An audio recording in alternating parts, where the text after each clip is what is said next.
In the early 1970s, an experiment on the psychology of imprisonment was carried out at Stanford University by psychologist Philip Zimbardo and his colleagues, who created their own jail in the basement of the Stanford Psychology Building. The students who volunteered for the study were carefully tested. Each had to be psychologically and physically healthy to participate. Some students were then randomly selected to act as prisoners, while others became guards. The researchers surprised the prisoners by having them arrested at their homes and dormitories. The prisoners went a series of rituals to establish their new lowly status. They lived in tiny cells 24 hours a day, cut off from their usual surroundings. What is happening to prisoner 819? Prisoner 819 is being punished, Mr. Correctional Officer. Let's give her 5 times. Make sure you remember it.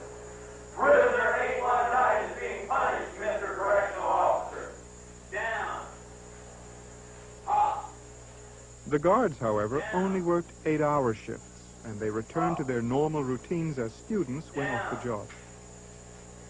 Up.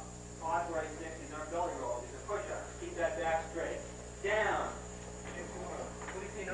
What happened surprised everyone, including Zimbardo. The illusion became the reality. The boundary between the role each person was playing and his real personal identity was erased.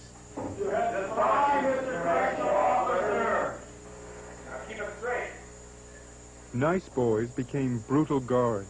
Healthy kids got sick. Get in that box, then.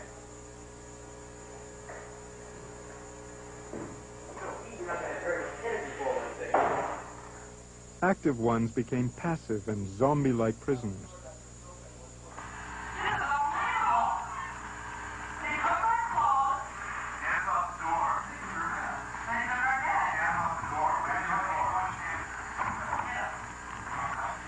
The situation became so overpowering that many of the prisoners developed extreme stress reactions and had to be released.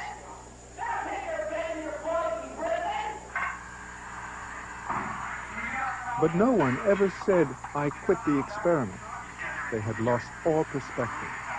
You come over there. Should I act self-inspirational? You should act it out. You be the bride of Frankenstein, and you be Frankenstein. I want you to walk over here like Frankenstein and say that you love 293. What kind of guard would you be, sadistic or supportive? Would you be a conforming prisoner or a heroic resistor? The prison study, like Milgram's experiment, is not typical of research in social psychology. Some psychologists feel both studies violated ethical guidelines and should never have been done. 2, 3, 4, 5, 6, 7, 8, 9, 10.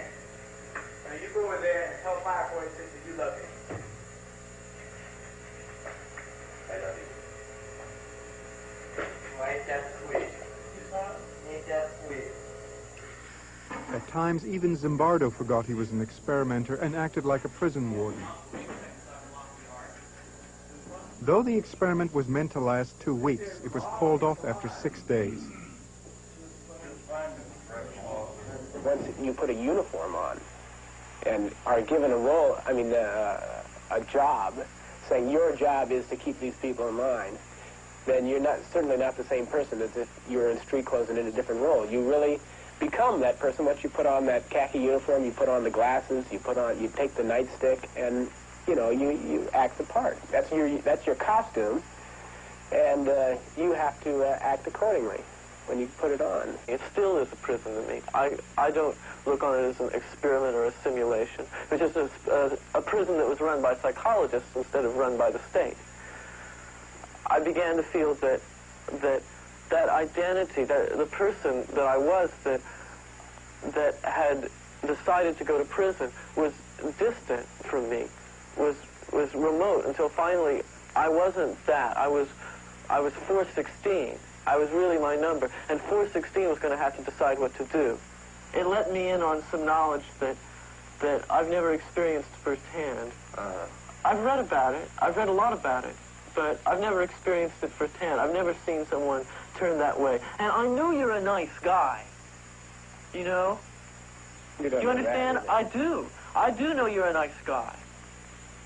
then why, I don't you get hate me? that because I know what you can turn into. I know what you're willing to do. If you say, oh, well, I'm not going to hurt anybody. Oh, well, it's a limited situation. It's over in 2 weeks. Well, you in position, what would you have done? I don't know.